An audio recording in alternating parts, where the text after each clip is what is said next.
మాట రావట్లేదు. ఈ వెండితెర మాట్లాడితే, ఈ సిల్వర్ స్క్రీన్ మాట్లాడితే ఏం మాట్లాడుతుంది అని ఊహిస్తే, ఇలాంటి అద్భుతాన్ని నా మీద ఆవిష్కరిస్తానని ఈ జన్మలో అనుకోలేదు అనుకుంటుంది అన్నట్టు వినిపిస్తుంది. ఇదే భరించలేకపోతే ఏప్రిల్ 28 భరించాలంటే ఇంకెన్ని తెరలు కావాలి, ఎన్ని స్క్రీన్లు కావాలి, దీనికి వరం కావాలి. Hats off Rajamouli and your team, ఆర్టిస్టులు కానీ టెక్నీషియన్స్ కానీ పనిచేసిన బాగా నుంచి మీ అందరూ ఎంతో అదృష్టవంతులు. నిజంగా ఒక అద్భుతాన్ని ఆవిష్కరించారు. ట్రైలర్లోనే ఇట్లా ఉంటే ఇది నెల రోజులు ఎలా ఓపి పట్టి ఉంటారో నాకు అర్థమవుతుంది. నువ్వే మట్టుకు అయితే ఇది రోజు ఓ ప్రచారం చూస్తాను. అండ్ ఎందుకన్నా అందుకే మాటలు లేవని చెప్తాను కదా, ఇది నిజంగా మనసులో నుంచి వచ్చిన మాట. ఇది మా అల్లుళ్ళు ప్రొడ్యూస్ చేసిన రాజమౌళి, మేమందరం ఒక కుటుంబం. అండ్ దృశ్యం ఎంత అద్భుతంగా ఉందో, శబ్దం ఇంకా చెప్పడానికి వీల్లేదు, మా తీరవాణి. And we'll all wait for the great and grand world release. All the best. సాహో రే బాహుబలి. అందరికి నమస్కారం అండి. సినిమా రిలీజ్ అవ్వడం అనేది వాన పడడం లాంటిది అయితే, ట్రైలర్ అనేది ఉరుము లాంటిది. ఉరుము న్యాచురల్గానే గంభీరంగా ఉంటుంది, చాలా ఆనందంగా ఉంది ఉరుము గంభీరం ఉన్నందుకు. బట్ నాలాంటి వాళ్ళకి మాత్రం పనిచేసే వాళ్ళకి వానలో తడిసినప్పుడు కానీ నిజమైన రిలీఫ్ రాదు. త్వరలో తడుస్తామని, ఆ వానలో మనందరం కూడా తడిచి ఆనందిస్తామని ఆశిస్తున్నాం. Thank you. Good morning everyone అండి. Last 5 years it's been a long journey, and this is the starting of for the conclusion. Telugu koncham so andru, I hope all of you like the trailer and hope that you'll enjoy the film also. Thank you. అంటే నేను చెప్పేవాడిని, మీరు కదరా మేమే waiting cinema చేస్తా. ఇంక ఇలాంటి అద్భుతం చూసిన తర్వాత ఈ 1 month కూడా ఇంకొక మాకేదో గండం కింద గడుస్తుంది. You're also waiting sir. నమస్కారం అండి.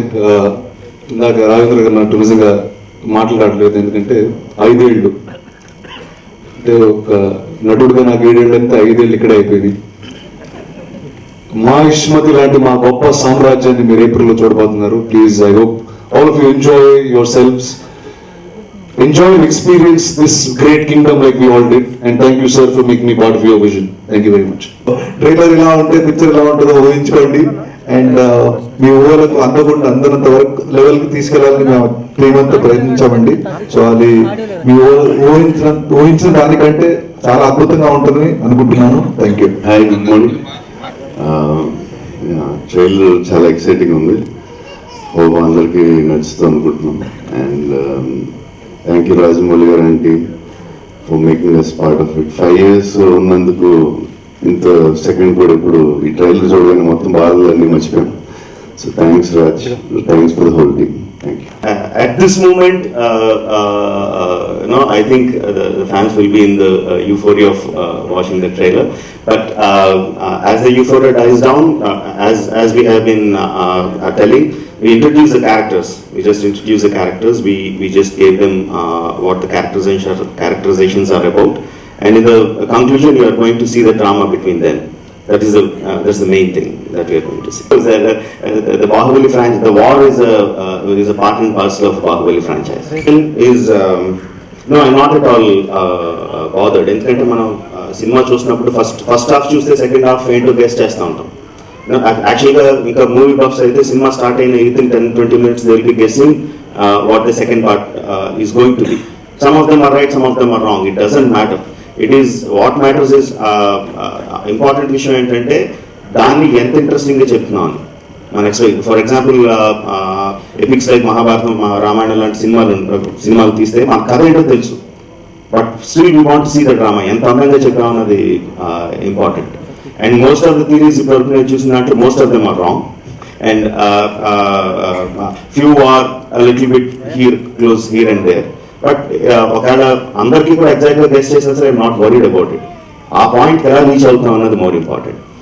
Second thing, as I said, నాకు డైరెక్ట్గా ఇప్పుడు నాకు ముందుకు వెనక్కి వెళ్తూ ఉంటాను. ట్రైలర్ కట్ చేసినప్పుడు కూడా కొంచెం టెన్షన్ ఉంటుంది అటు ఇటు వెళ్ళినప్పుడు. But when I see it as a whole, once the BGM comes, once పెద్ద బీజిఎం వచ్చిన తర్వాత నా ఎక్స్పెక్టేషన్ లెవెల్ కన్నా ఎక్కడితో దాటేసి వెళ్ళిపోయింది. He gives an extra tweak, extra twist. దానికి లైన్ దాటేసి పైకి వెళ్ళాల్సిన twist he will give it. So I'm more then happy about it. Amarendra బాహుబలికి కొంచెం ఎక్కువ ఇష్టపడ్డాను శివుడి కంటే. చాలా తక్కువ అండి. చాలా సార్లు ఇదే ప్రశ్నకి సమాధానం చెప్పాను. ఫస్ట్ బాహుబలి కథ సినిమా అయిపోయిన తర్వాత బాహుబలి పార్ట్ తీయడం కాదండి, ఒక సింగిల్ స్టోరీ బిగినింగ్ నుంచి ఎండ్ వరకు ఒక సింగిల్ స్టోరీ. ఒక సినిమాలో దాన్ని మొత్తం తీయలేకపోతుంది కాబట్టి రెండు పార్టీల కింద విడదీసాం. సో మొత్తం అంతా ఒకటే కదా.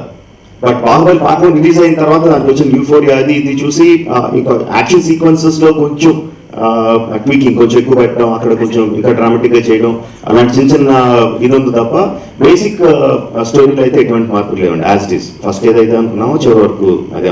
ఇన్ఫాక్ట్ ఒక 20-30% ముందు షూట్ చేసాం కూడా, ఇంకా first part release అవ్వకముందు.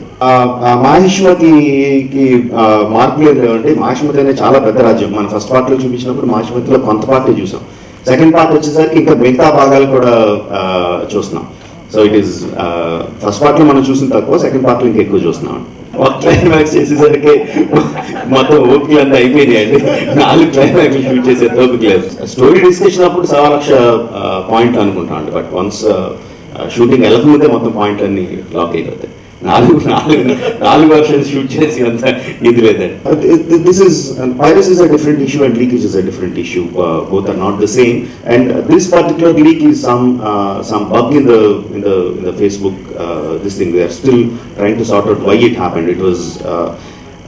It is very irritating, but it is not something we can blame someone without knowing anything about it. So it's online now. We launched it. We are supposed to launch it at 5 p.m. So we planned so many things around it, but unfortunately we launched it earlier. But I think it's good news for the fans rather than being bad news.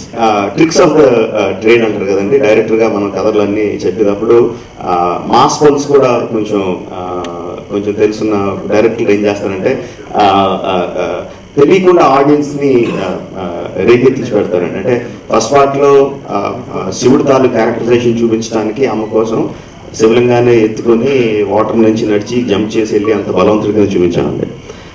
బలాల దేవుని చూపించినప్పుడు ఉత్తి చేతులతో దొనపోతూ fight చేసి అంత బలమైన చూపించాను. So వాళ్ళిద్దరు rivals అని తెలుసు. సో అది రేకెత్తించి పెట్టడం అంటే అలాంటి బలవంతుడు ఇద్దరు కొట్టుకుంటే ఎలా ఉంటుంది అన్నది తెలియకుండా ఆడియన్స్ రేకెత్తించి ఉంటుంది. దాన్ని క్లైమాక్స్కి పెట్టాం. సో పీక్ అన్నిటికంటే జనాలు ఏదైతే ఎక్కువ ఎక్స్పెక్ట్ చేస్తూ ఉంటారో దాన్ని క్లైమాక్స్ పెట్టామండి. So the peak, the Everest peak, cinema Baahubali సినిమాలో ఎవరెస్ట్ పీక్ ఏదైతే ఉంటుందో అది క్లైమాక్స్లో బల్లాల దేవుడు మహేంద్ర బాహుబలి మధ్య ఫైట్లో ఉంటుంది. ఏదైతే ఉన్నాయో బాహుబలి కానీ, బల్లాల దేవుడు కానీ, శివగామి కానీ, కట్టప్ప కానీ, విజయదేవుడు కానీ, దేవసేన, అన్ని characters very very powerful characters అండి. అందరూ కూడా వాళ్ళు నమ్మిన సిద్ధాంతాలని, వాళ్ళు నమ్మిన ఫిలాసఫీని చాలా స్ట్రాంగ్గా పాటిస్తూ ఉంటారు. సో అంత స్ట్రాంగ్ క్యారెక్టర్స్ ఉన్నప్పుడు వాళ్ళ మధ్య ఆ క్యారెక్టర్స్ మధ్య రిలేషన్షిప్ కూడా అంత స్ట్రాంగ్ ఉంటాయి. లవ్ కానీ, హేట్ కానీ ఏదైనా.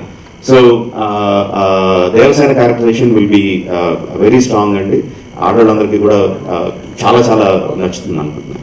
ద బిగ్గెస్ట్ థింగ్ ఈజ్ అది ఒక సింగిల్ లైన్ సెంటెన్స్ కాదండి. ఓకే, ఇలా ఇంతకని చెప్పేసేయడం అంత is not simple answer. Simple answer అయితే ఇన్ని రోజులు దాని మీద యూఫోరియా కూడా అలా మెయింటైన్ అవుతుంది. It's complicated sequence that comes to that point. So నాకు తెలిసి సినిమా స్టార్ట్ అయిన తర్వాత జనాలు అసలు అందులో లింగ వైపు చూస్తూ ఉంటారు కానీ దీని క్వశ్చన్కి ఆన్సర్ ఎప్పుడు వస్తుందని చూడరండి. నాకు తెలిసి ఆ క్వశ్చన్కి అంతా థియేటర్కి ఆడియన్స్ని రప్పించడం వరకే నేను అనుకుంటున్నాను. బట్ ఒకసారి థియేటర్లోకి వచ్చిన తర్వాత జనాలు దే విల్ బి ఆ క్యారెక్టర్స్తో పాటు ఆ ప్రపంచంలోకి వెళ్ళిపోతారని అనుకుంటున్నాను. ఇట్ ఈస్ ఒక సింగిల్ సెంటెన్స్ ఆన్సర్ కాదు, సింగిల్ సెంటెన్స్ ఆన్సర్ కాదు అది. It's buildup to that point. And ఆ పాయింట్ వచ్చిన తర్వాత ఆ నెక్స్ట్ స్టెప్ కోసం ఇంకా ఎక్కువ ఎదురు చూస్తూ ఉంటారండి. స్క్రీన్ ప్లేలో అలాగా రాయడం జరిగింది. Back and fourth is one thing, but as an emotion emotion వైజ్గా చూసుకుంటే ఆ పాయింట్ వచ్చే వరకు జనాలు చాలా ఎక్సైటెడ్గా చాలా ఇది బిల్డప్ అవుతూ ఉంటుంది. ఆ పాయింట్ నుంచి ఇంకొక 2 స్టెప్పులు పైకి వెళ్తుందని అనే విధంగా స్క్రీన్ పై రాయడం జరిగింది. చాలా బ్యూటిఫుల్గా ఉంటుందండి. రాజమౌళి గారు మీ ఇద్దరం ఎప్పుడు మాట్లాడుకున్నాం, డార్లింగ్ మీరు అన్ని టాప్, ఇంకొంచెం రొమాన్స్ ఇంకొంచెం చేస్తే ఇంకా బాగుంటుందని ఒక 10 years మా ఇద్దరికి డిస్కషన్ ఉండేది. ఒక షార్ట్ తీసిరాయన, డార్లింగ్ మీకు అసలు ఫాల్స్ ఇది వీక్నెస్ ఇది ప్రాబ్లం అంటే లేదు, మీకు అన్నింటిలో మీరు టాప్ అనిపించి రాజమౌళి గారు ఒక 100 times చెప్పిన ఒక షార్ట్ అలా తీశారు. అది ఐ థింక్ రాజమౌళికి అసలు ఏ వీక్ పాయింట్స్ ఏం లేవు. అది చూస్తే సాంగ్స్ తీసేవాళ్ళు నాకు అనిపిస్తుంది. సార్ క్లియర్ గా చూడండి ఆ ఫోటో, అది అమ్మాయి డాన్స్ చేస్తూ ఉండే, నేను పని చేస్తూ ఉండే, చాలా సిన్సియర్ మనుషులు. బాహుబలి సినిమా కదండి, పౌరాణికాలు కానీ జానపదాలు కానీ హిస్టారికల్స్ కానీ చారిత్రాత్మక సినిమాలు కానీ చిన్నప్పటి నుంచి బాగా ఇష్టం. కథలు అంటే సినిమాలు కథలు అంటే బాగా ఇష్టం. ఆ కామిక్స్ అయినా ఆ నవల్స్ అయినా ఆ సినిమాలైనా చిన్నప్పటి నుంచి బాగా ఎక్కువ చూడటం. సో ఇన్స్పిరేషన్ అనేది ఒక సింగిల్ పాయింట్ కాదండి, చూసిన ప్రతి సినిమా కూడా ఇన్స్పిరేషనే. చాలా పెద్ద లెవెల్లో తీయాలి, చాలా పెద్ద లెవెల్లో తీయాలని కోరిక అయితే ఉంది. బట్ ఫస్టే ఇలాంటి కథ చేస్తే ప్రొడ్యూసర్ బయటకు పోమంటారు కదా. సో ముందు చిన్న చిన్న సినిమాలు చేసుకుంటూ కొంచెం సక్సెస్ వచ్చిన తర్వాత, మార్కెట్లో వాల్యూ పెరిగిన తర్వాత, డిస్ట్రిబ్యూటర్స్కి ప్రొడ్యూసర్స్కి నమ్మకం వచ్చిన తర్వాత ఇలాంటిది అటెంప్ట్ చేశామండి. సో నేనంటే కదా, నాకు తెలిసి భారతదేశంలో ఎవరైనా సరే ఏ కథ ఏ సినిమా తీసినా సరే ఇన్స్పిరేషన్ మహాభారతం రామాయణంలో ఉంటుందండి. అది లేకుండా ఇంపాసిబుల్, అసలు మన నరనరాల్లో నాకు ఎక్కేసింది అది. సో ఆ ఇన్స్పిరేషన్ అయితే 100% ఉంటుందండి. అసలు ఈ సినిమా రిలీజ్ అయిన తర్వాత సినిమా గురించి ఆలోచించుకోవడం అనుకుంటున్నాను. 2 నెలలు ఏదైనా హాలిడేకి వెళ్ళిపోయి ఏమి వర్లోంచి అంతా మైండ్లోంచి అంతా తీసేసి అని అనుకుంటున్నాను అండి. బట్ ఎలాంటి సినిమాలో తీస్తానని తెలియదు కానీ నెక్స్ట్ సినిమాలో మాత్రం ఆ చివరి కూర్చున్నాడు ఒక ఆయన, కమల్ కన్నన్ అని చెప్పి, విజువల్ ఎఫెక్ట్స్ సూపర్వైజర్. ఆయనతో పని లేకుండా, విజువల్ ఎఫెక్ట్స్తో పని లేకుండా సినిమా తీయాలని అనుకుంటున్నాను. గొప్పగా రావడానికి కష్టపడ్డారని. యాక్చువల్గా సినిమానే కాదండి, ఎవరైనా ఒక మనిషి అయినా, ఒక సినిమా అయినా, ఒక ఈవెంట్ అయినా చాలా ఒక శిఖరం స్థాయికి వెళ్ళాలంటే దానికి అన్ని డిపార్ట్మెంట్స్ నుంచి ప్రోత్సాహం ఉంటే తప్ప, అందరూ ఇన్వాల్వ్ అయ్యి ఇది నాది అనుకుంటే తప్ప జరగదండి. బాహుబలి సినిమాకి పెద్ద అదృష్టం, యాక్టర్లు టెక్నీషియన్స్ అందరూ కూడా ఇది నా సినిమా, నా కెరియర్లో ఇది మయూరాజ్గా నిలిచిపోయే సినిమా అని చెప్పి అందరూ దానికి అంత ఎఫర్ట్ పెట్టి చేయడం అనేది దట్స్ వన్ రీజన్. సో అన్ని ఎఫర్ట్స్ అన్ని ఇండస్ట్రీలో కానీ, బయట కానీ, మీడియాలో కానీ, మా టీంలో కానీ అందరూ కూడా ఈ సినిమా గొప్ప సినిమా, ఈ తెలుగు సినిమా ఎక్కడికో తీసుకెళ్తుంది అనే నమ్మకం ఆ దీవెనలో ఉండబట్టి నాకు తెలిసి బాహుబలి అనే ఫ్రాంచైజ్ అంత పైకి ఎదిగింది అనుకుంటున్నాను. ఈ సినిమాలో నువ్వే పెద్దోడి. అంటే ఈ సినిమా చూసిన తర్వాత గ్యారంటీ ఎవరు పిల్లలండి, మళ్ళీ ఎక్కడం మళ్ళీ స్టార్ట్ చేస్తారు ఫస్ట్ నుంచి. Thank you. ఫస్ట్ పార్ట్ లో ఎమోషనల్ పార్ట్ కంపారిటివ్గా విజువల్ వండర్తో కంపారిజన్ చేసుకుంటే ఎమోషన్ పార్ట్ తక్కువ అండి, విజువల్ గ్రాండియర్ ఎక్కువ ఫస్ట్ పార్ట్ లో ఇన్ కంపారిజన్. సెకండ్ పార్ట్ లో 2 కూడా ఈక్వల్ గా ఉంటాయండి. ఎమోషన్ కానీ విజువల్ కానీ నువ్వు నేను అన్నట్టు పోటీ పడతాయి. ఇంకా అందంగా చూపించాను.